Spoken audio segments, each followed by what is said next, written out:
Welcome back, ladies and gentlemen. Ben Pakulski here, another session of Educate and Dominate. A question I get all the time is, how often should I train a body part?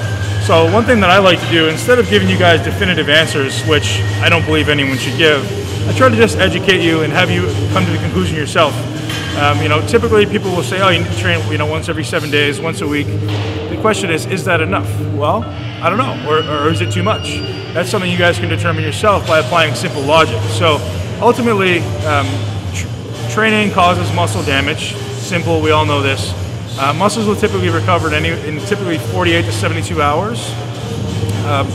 Working out exercise will also increase protein synthesis within a muscle, or at least increase the need for protein within a muscle for about 72 hours.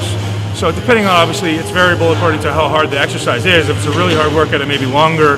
If it's a really, less intense workout, it may be a little bit shorter.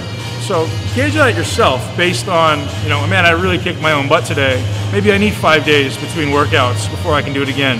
Or, hey, I just trained my arms a little bit today. I can definitely do them again in 2 to 3 days.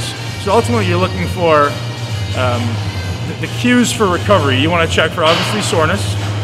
But then again, it's not the worst thing to train when you're a little bit sore, just to give you guys a heads up. But you want to look out for perceived strength. Grip strength is a really good indication that you've recovered or not, of the nervous system anyways.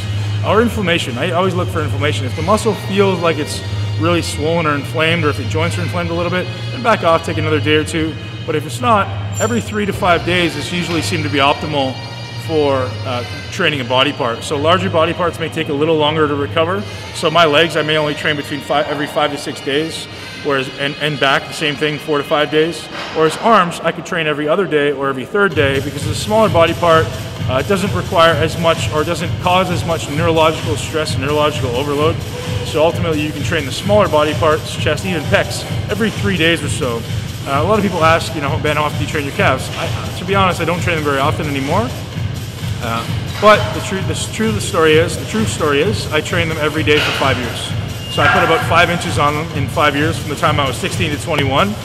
My training partners will attest to that. I used to have good shape, didn't really have big calves, but training them every day. And people go, oh, Ben, what did you do for every day for 5 years? Well, think about it. If you train the same body part every day for 5 years, what would you do? Probably everything under the sun. You come up with every different creative way to absolutely annihilate yourself. One day it's going to be super tense drop sets. Next day is going to be heavy. The next day is going to be sets of 50 to 100. It really changed every day. So be creative, think outside the box, and that's how you're going to build muscle. So that's it. BPAC, over and out.